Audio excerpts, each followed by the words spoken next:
You ever listen to a song and it feels like you're watching a whole movie in like 3 minutes? Well, that's exactly what Stranger on My Shore does.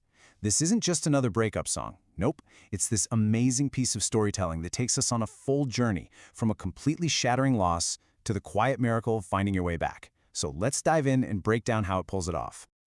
Right from the jump, this song doesn't waste a single second. It throws us straight into the middle of a crisis with these opening lines. A stolen breath. Think about that. That's not a gentle sigh. It's that sharp gasp you take when you're in shock, in a panic. And that suitcase, it's not just full of clothes. It's filled with what was left. You know, the random broken pieces of a life that just fell apart? So yeah, this first part of our story kicks off right at the very end of a relationship. It's all about picking apart that final moment and the desperate escape that comes right after. Wow. I mean, is there a more perfect, heartbreaking way to describe a dying love? A candle is supposed to be all about warmth and light, right? But here, it's totally vulnerable, being snuffed out by a relentless rain. You can just feel how inevitable it all was. It wasn't some big, violent explosion, just a slow, sad fade to black.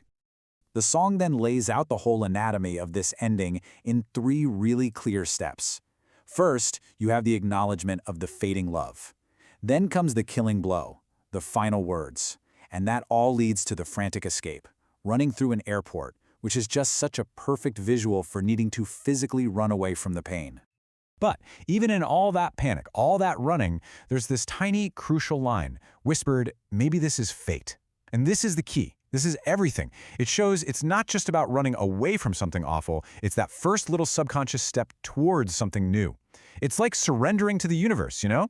A little flicker of hope that maybe, just maybe, this pain has a purpose. And that leads us right into our second act. So the physical trip to the shore is over, but now an even bigger journey is about to start, the one that happens on the inside. This is where the real healing begins. The chorus here is so much more than just a bunch of lyrics. It's basically a ritual for letting go. This isn't just some sad walk on the beach. Every single action is deliberate. Feeling every stone, that's about facing the sharp, jagged edges of your memories. Letting the waves erase a name is a very conscious act of cleansing. Our protagonist is literally using nature as a tool to wash away the pain.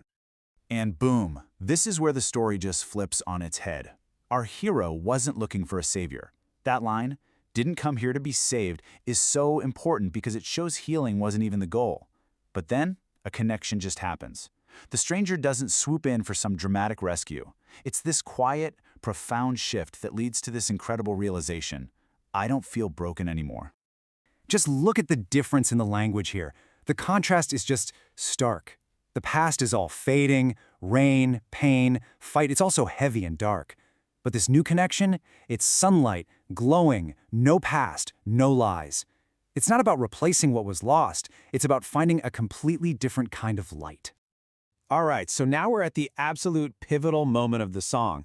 It's a simple gesture, just a hand reaching out, but it becomes the spark that changes absolutely everything.